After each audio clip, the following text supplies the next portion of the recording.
Hello everyone, welcome to the final part of Dead Space. In the previous episode, Isaac found out that Nicole has been dead this whole time, and that it was actually Dr. Cross that has been aiding Isaac this whole time. Now his final goal is to stop Kendra, who is an undercover agent, from escaping with the marker. Kendra's plan, while not as nefarious as Dr. Mercer's, still has the potential of dooming the entire human race. Government knows best. But we have to stop her once and for all and put the marker back where it belongs. And by doing that, hopefully we can spare Kendra. I mean, yes, of course she's a corrupt government agent, but she's still nice. Right? Right? Okay, yeah, we have to kill her.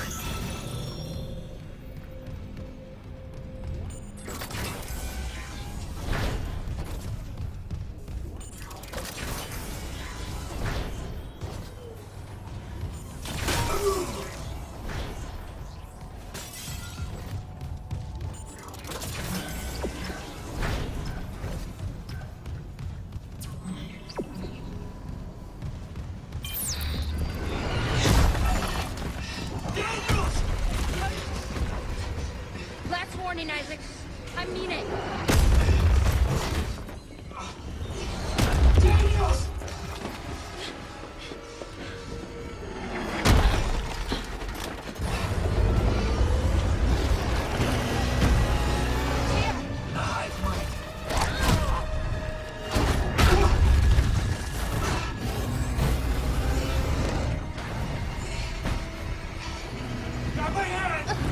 Isaac.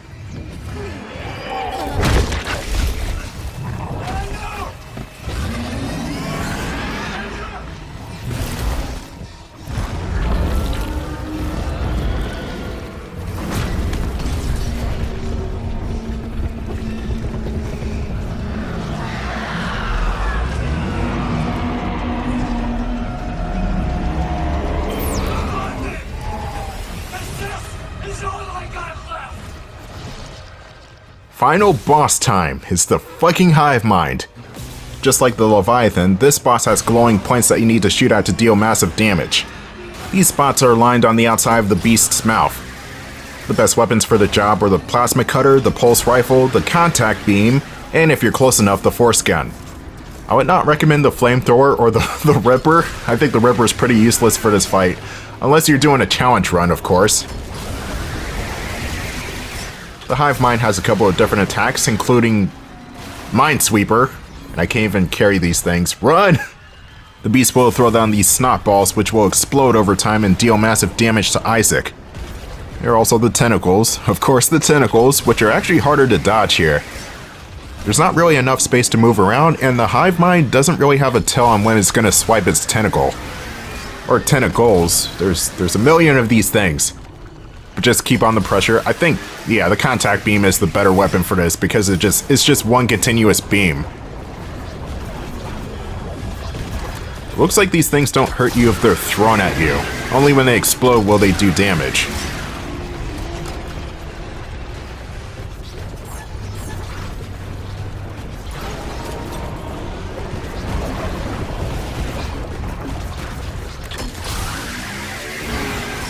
Ha, suck it, Hive Mind. Bet that doesn't taste too good now, does it?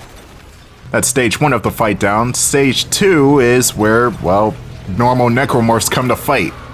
I think it's just the slashers and the exploders that come out, none of the fancier enemy types. At least I hope. And hopefully none of the armored slashers come out, that would suck.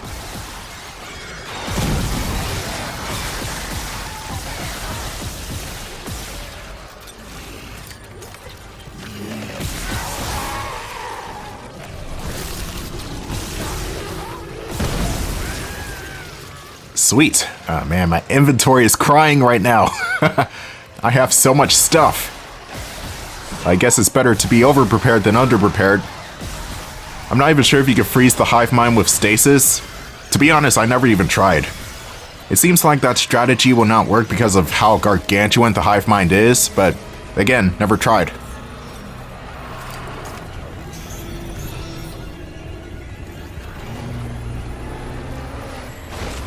Ooh, that was close. Okay, I just gotta keep moving back and forth here. The weak points are now located in the center of the mouth. Phase 2 is where the Hive Mind will introduce a new attack. The beast will spit out a deadly corrosive fluid, which if that's not bad enough, it trailblazes. It leaves behind a fire on the floor which stays there for, I want to say 15 to 30 seconds. It may not be that long, but it feels like it's that long. So the boss effectively cuts off parts of the arena to make the area smaller. You can walk past the flames, but you'll hurt yourself very badly.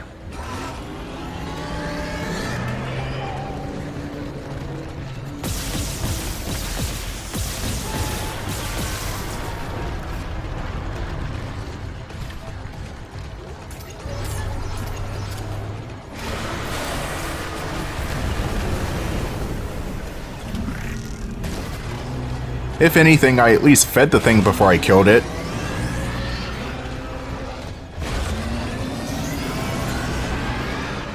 The Hive Mind as a final boss is pretty good. I got no complaints. It does feel like it's too easy for a final boss though. You would expect maybe 1 or 2 insta-kill moves, kind of like what happened to Kendra, but no. Hive Mind holds back. Or maybe the Hive Mind views Isaac as a credible threat, therefore one-shots cannot work on him because he's just that badass. I don't know, whatever the case is, Hive Mind is kinda easy, but he's still a fun boss. You do want to watch out for when you get the Hive Mind down to 0 HP. It will grab at you, kind of like how the tentacle sections work, and will try to eat you. That's where you have to shoot the glowing weak points.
Yes, Isaac is shooting a contact beam upside down with what looks to be one hand.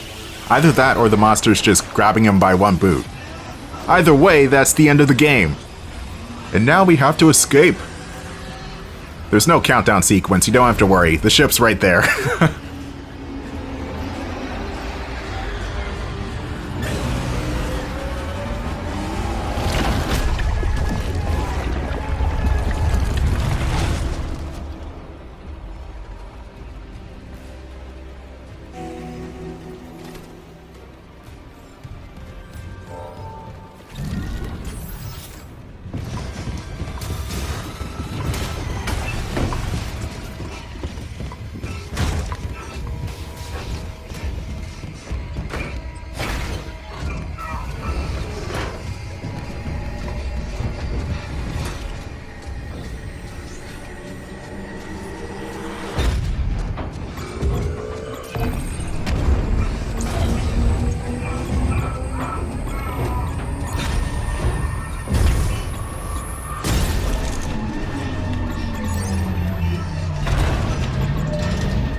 Isaac, it's me.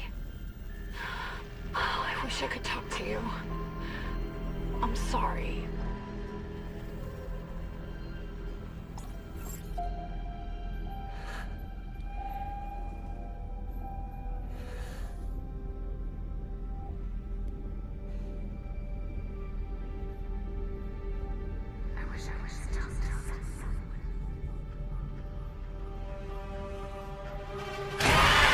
Ah!